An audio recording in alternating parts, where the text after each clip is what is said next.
বলেছিলাম যে কেউ বলেছে 7 ভাগে কুরবানি করা জায়েজ না, 7 ভাগে কুরবানি করলে কুরবানি হবে না।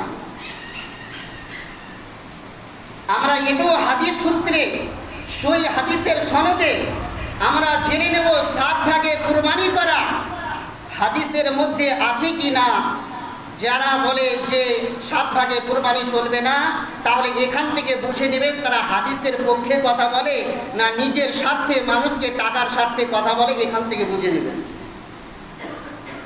মুসলিম শরীফ, এটাও সিয়াসাত্তা হাদিস,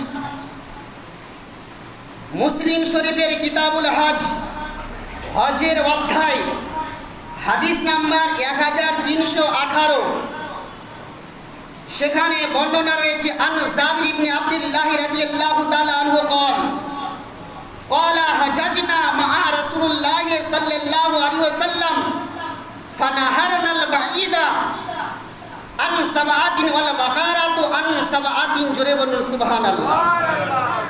তো সেখানে আন জাবির ইবনে আব্দুল্লাহ রাদিয়াল্লাহু তাআলা আনহু, हज़रत जाबिर बिन अब्दुल्लाह रज़ियल्लाहु तआला अन्हु से रवायत है, क़ाला, उन्होंने कहा, हजजना मा रसूलुल्लाह सल्लल्लाहु अलैहि वसल्लम, हमने रसूलुल्लाह सल्लल्लाहु तआला अलैहि वसल्लम के साथ हज किया। फनहरनल बईरा अन सबअतिन, हमने 7 आदमियों की तरफ से एक ऊंट नहर किया। हमने 7 आदमियों की तरफ से एक ऊंट को नहर किया। वल बकारा तो अन सबअतिन, और 7 आदमियों की तरफ से एक गाय ज़बा की। जोर से कहिए सुभान अल्लाह। खुले देखবেন মুসলিম শরীফ। তো সেখানে আন জাবির ইবনে আব্দুল্লাহ, হযরত জাবির ইবনে আব্দুল্লাহ রাদিয়াল্লাহু তাআলা আনহু থেকে বর্ণিত, কালা, তিনি বলছেন, হাজাজনা মা রাসূলুল্লাহ সাল্লাল্লাহু আলাইহি ওয়াসাল্লাম, আমি নবী মুস্তাফা সাল্লাল্লাহু তাআলা আলাইহি ওয়াসাল্লামের সঙ্গে হজ করলাম। ফানাহারনাল বাঈরা আন সাবআতিন, তো হযরত জাবির বিন আব্দুল্লাহ রাদিয়াল্লাহু তাআলা আনহু বললেন, আমরা 7 জন মিলে একটা উটকে নাহার করলাম। গরু, মহিষ, ছাগল, ভেড়া, খাসির ক্ষেত্রে জবা, আর উটের ক্ষেত্রে নাহার করা। উটকে কিন্তু আমরা জবাই করি না, করি উটের জাস্ট হুলকুমে এখানে ছোড়া মারতে হয়, ওই জন্য ওটাকে নাহার বলা হয়। তো হাদিসের পরিভাষায় কি বললেন, ফানাহারনাল বাঈরা আন সাবআতিন, হযরত জাবির রাদিয়াল্লাহু তাআলা আনহু বলছেন, আমরা 7 জনের পক্ষ থেকে একটা উটকে নাহার করলাম। ওয়াল বাকারাতু আন সাবআতিন, আর 7 জনের পক্ষ থেকে একটা গাইকে জবা করলাম।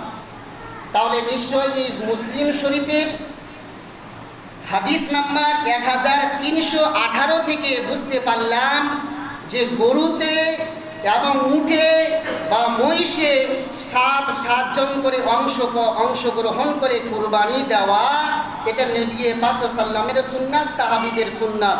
সুতরাং যারা সাহাবী এবং নবীর আদর্শকে ভুলে যারা নিজস্ব মন গড়া নিজের ফতোয়া প্রয়োগ করবে, তার জন্য গত শুক্রবার শুনেছি, যারা নিজস্ব আল্লাহর কোরআনকে মিথ্যা অপবাদ দিয়ে, আল্লাহর কোরআনের ভুল ব্যাখ্যা দিয়ে নবী মুস্তাফা যেখানে ফরমান দিবে, সেই নবী মুস্তাফার ফরমানকে রদ বদল করে নিজস্ব টাকার স্বার্থে দালালি করে যে সমস্ত মৌলবীরা সমাজের মধ্যে বিভ্রান্ত করবে, সাধারণ মানুষকে যারা বিভ্রান্তর পথে ফেলবে, সেই সমস্ত মৌলবীদের বক্তা শুনে শরীয়তে জায়েজ হবে না। কারণ আমরা সাধারণত মানুষ কোরআন ও হাদিসের আমরা বুঝতে পারবো না, এই জন্য যখন ভুল আমরা জিনিস শুনতে যাব, আমাদের মাইন্ডে সেটাই চাটবে যে একজন মাওলানা হয়ে কথা বলেছে, হয় না হয় এটাই সত্য। এই জন্য যাচাই বাছাই করে জিনিস করতে হবে। আর সন্দেহমূলক জিনিস করাকে আল্লাহ এবং আল্লাহ রাসূল বলেছেন, যেই সন্দেহ জিনিস আপনার ভিতরে থাকবে, ওই সন্দেহ জিনিসকে আল্লাহ এবং আল্লাহ রাসূল পরিত্যাগ করতে বলেছেন, ঠিক কিনা? তাহলে বুঝতে পারলাম 7 ভাগে কুরবানি করা শরীয়তে নবী মুস্তাফার সুন্নাত এবং সাহাবী ইকরামদের সুন্নাত। সুতরাং যারা বলে 7 ভাগে কুরবানি করা চলবে না, তাদের পর্দা মনে করবে না। তারা যদি বলতে আসে, তাদের কথায় আপনারা কান দিবেন না, তাদেরকে ছুঁড়ে ফেলে দিবেন।